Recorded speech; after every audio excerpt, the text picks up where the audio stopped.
3 గంటల నుండి 6 గంటలు లేదా 5 గంటలు, నిజానికి చెప్పాలంటే 5, 6 కూడా కాదు,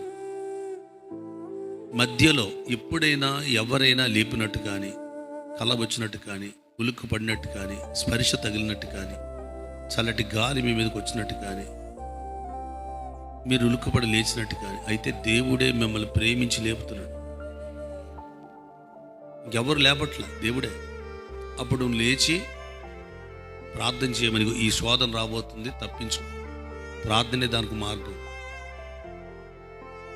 ఆ టైంలో మీరు ప్రార్థన మొదలెట్టారా, మోకాళ్ళు వేసారా, నిద్ర కూడా రాదు. మీకు తెలుసా, మనుషులు లెగిస్తే నిద్రపోతారు, మీరు నిద్ర రాదు. మోకాళ్ళ మీదకి రండి, ఒక హుషారుగా ఆనందంగా ప్రార్థించడానికి పరిశుద్ధాత్ముడు మీ మీదకి వస్తాడు.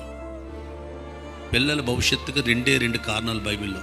నీ భవిష్యత్తుకని, నీ వంశపార పర్యాయంగా వచ్చే శాపం బ్రేక్ అయిపోవాలి. మా నాన్నగారి దగ్గర బ్రేక్ అయిపోయింది అది.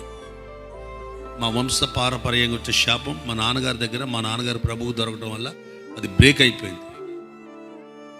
దీర్ఘకాలపు వ్యాధి పరిస్థితి మా అమ్మ దగ్గర బ్రేక్ అయిపోయింది. పిల్లల యొక్క జీవితంలో వచ్చే శాపం నా దగ్గరకు వచ్చిన బ్రేక్ అయిపోయింది. అలాంటి అపొస్తలుల కింగ్స్ టెంపుల్ మీరు ఉన్నారు. ఏం బిడ్డలారా, పిల్లలకు కూడా చెప్తున్నాను, తెల్లవారుచాము ఆ టైము మీరు అనుకుంటే లేవలేదు. మీరు అది ఈ రోజు నుండి మెలకువ ఆత్మ మీకు ఉండాలి. ఎర్లీ మార్నింగ్ ప్రేయర్ ఎంతో బలమైంది, ఎంతో శక్తివంతమైంది.